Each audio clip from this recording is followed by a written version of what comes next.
Welcome to The Voluntarist, your friendly neighborhood guide through the marketplace of ideas.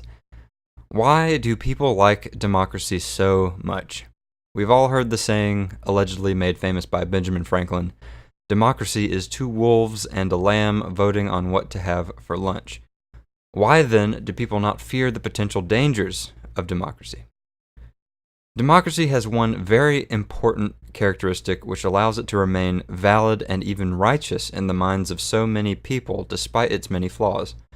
In a democracy, people vote for their favorite candidates, and in doing so, they gain a sense of participation in the governing process, which then in turn grants a perceived validity to the elected government.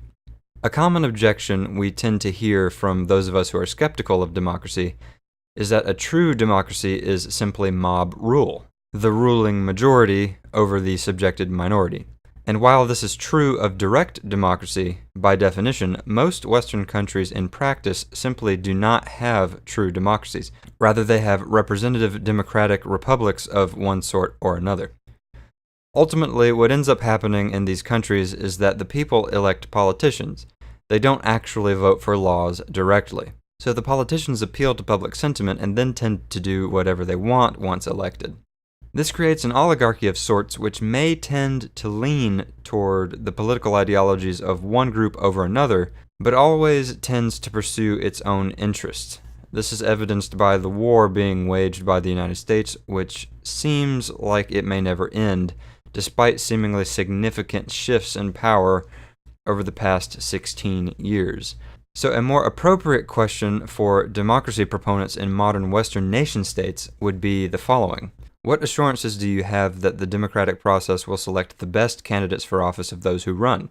This really gets to the root of the issue. By answering this question successfully, the proponents of democracy may show that their preferred form of government minimizes corruption and maximizes the will of the people. And the answer is something I believe is quite important.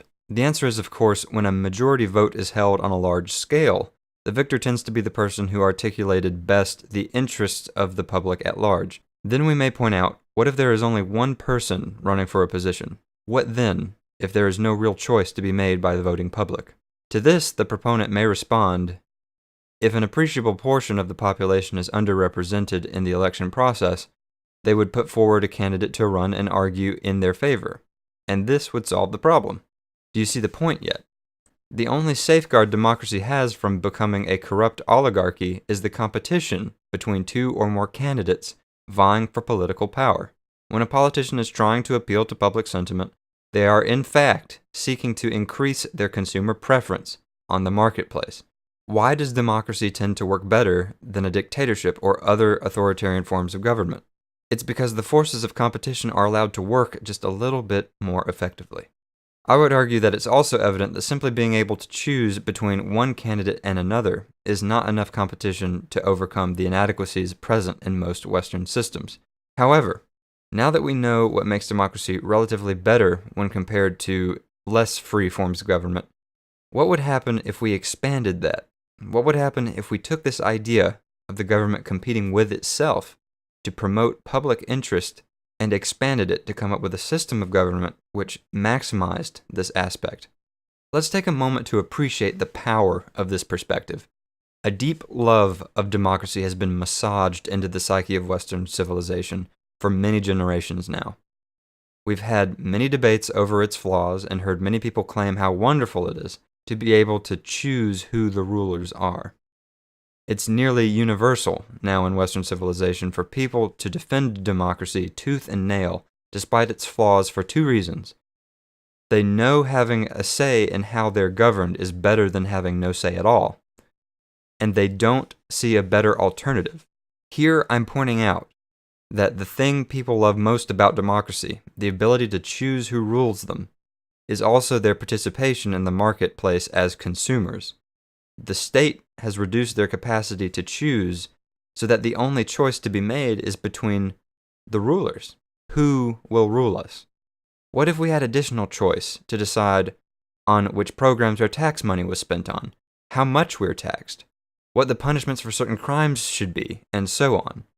The message I'd like to bring to people in this video is that there is a way to expand on democracy's most noble attribute and bring more choice to the lives of ordinary people by maximizing government competition for consumer preference. Here are a few of my ideas on how to achieve that maximum.